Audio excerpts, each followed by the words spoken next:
Now, Mr. President, it's Thursday afternoon here in the United States Senate, and I'm going to come down and talk about the Alaskan of the week. Best speech of the week, I think. The pages would agree, they're all nodding, right? Because it talks about someone who's really amazing. This week is a really impressive story, I will tell you. And normally, Mr. President, the Alaskan of the week, that's kind of the wrap-up bell signal for the Senate, for the press. They kind of know the week's coming to an end. But not today. We're still working before the summer August work period to try and get some of President Trump's nominees confirmed. Huge part of the Senate's duties. And we're trying to get cooperation from our other colleagues on the other side of the aisle. Now, why am I talking about this? Because, Mr. President, I know the Alaskan of the Week speech, millions of Americans tune in. It's like must-see TV when they're all watching, the press watches. So I just want to explain a little bit what's going on here, because we have this unprecedented blockade by the Senate Minority Leader, Chuck Schumer, that's not good for the Senate as an institution. By the way, all the Democrats know that. It's not good for the country to get the president, his people, confirmed to help run the government. And, Mr. President, it's never been done before. What do I mean? So the way the Senate works, it's a really important chart here. The way the Senate works is when we go to confirm nominees, cabinet officials and very important nominees, some who are controversial, some who aren't. A lot of times the Senate moves because there's so many of them with a package of nominees. We usually take a big package, it's negotiated, and then they come to the floor as a package agreed to by leadership, and we do what's called a unanimous consent request. We don't vote on each one. It might be a package of 100. And the majority leader will say, I move to unanimous consent to confirm these 100 nominees. This happens all the time. This has been happening for hundreds of years in American history. Guess who stopped that tradition? The current Senate Minority Leader, Senator Schumer of New York. Now, why would he do that? Look at these numbers. In George H.W. Bush, during his first term, 98% of the people confirmed for that administration, Democrat, Republican, were done by this unanimous consent model. We'll package them up, we'll bring them to the floor, we do a unanimous consent, they're all passed. Nobody objects, okay?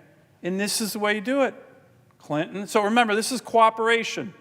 You need Democrats and Republicans in this great institution, the United States Senate, to do this, to help the government work.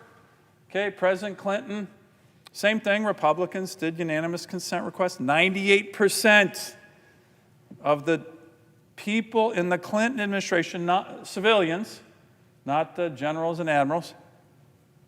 George W. Bush got a little smaller, still 90%. So the Democrats worked with George W. Bush to confirm all their nominees. Obama, Republicans worked with President Obama to confirm 90% through unanimous consent, big packages of nominees to get confirmed so the government can work. Okay, President Trump's first term, a lot less, so all of a sudden the Democrats are saying, we're not going to cooperate as much. During Trump won, but it was still, Mr. President, still 65% of the nominees were packaged up, brought to the floor, unanimous consent, let's move them. Did that, okay? So there was a little bit of like, hey, you didn't help President Trump too much. So with President Biden, it was less, but it was still way more than half, almost 60%. President Biden's guys would come here, hey, we don't want to get all these guys confirmed. We Republicans said, all right, well, let's put it in package. Let's look who they are. All right, we'll confirm 100 here, 100 there, okay? Almost 60% of all Biden nominees were confirmed in that way. Unanimous consent, quickly.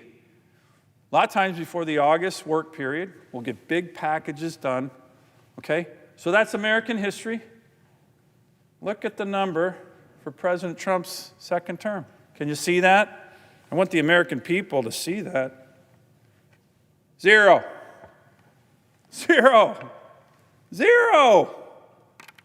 Like, what the heck is Senator Schumer doing?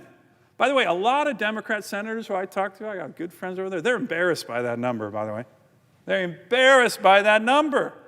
0%.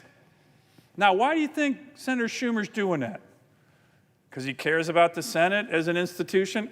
Nope. Because he wants to help us run the government? President Trump won fair and square. He needs to get his people into office to run our great government? Nope, certainly don't want to do that. Mr. President, we all know this. I'm going to reveal a little secret here in the Senate. This is fully driven by the far left wing of the Democratic Party. Okay? I mean, we're talking the anti-Israel, pro-Hamas wing. We're talking the defund the police wing. We're talking the open border wing. I mean, the far left crazies of the Democratic Party are driving the Senate minority leader to go to zero because they're telling him, you got to resist the Trump administration. So he's listening to them. Look at that, America.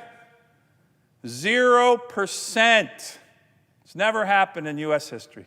I hope our friends in the media write about it, but it is unprecedented. And it's just, look, the vast majority of Democratic senators who I've talked to are embarrassed by that number. So hopefully we're going to get some kind of an agreement. We'll see. But maybe not. We'll stay here. Look, I'm ready to stay here as long as it takes, because this is ridiculous. And one guy's blocking it. It's the minority leader of the U.S. Senate because he's kowtowing to the far left crazy wing of the Democratic Party to resist. And we think that's good for America right there? It's embarrassing. If you're a Senate Democrat, that's embarrassing. So, Mr. President, I'm going to switch gears to a much better topic. But like I said, normally this would be the last speech of the week. It's not, because we're still here, and we'll keep plugging away. We're going to vote to confirm a lot more of President Trump's cabinet. We got to do it one at a time, because there's no cooperation, as there has been throughout American history. So we'll do it the hard way. So I applaud the majority leader, John Thune, to say, hey, let's try. We're still trying to get an agreement. Maybe they'll move this number up a little bit, but that's an embarrassment. Every senator knows it, and every senator here knows why it's zero. Not guarding the institution, not trying to help the American people run their government. It's nervousness from some of the Democrat leaders about their far left extreme open border, defund the police. You know, the wackos are driving it. So we'll keep plugging along. So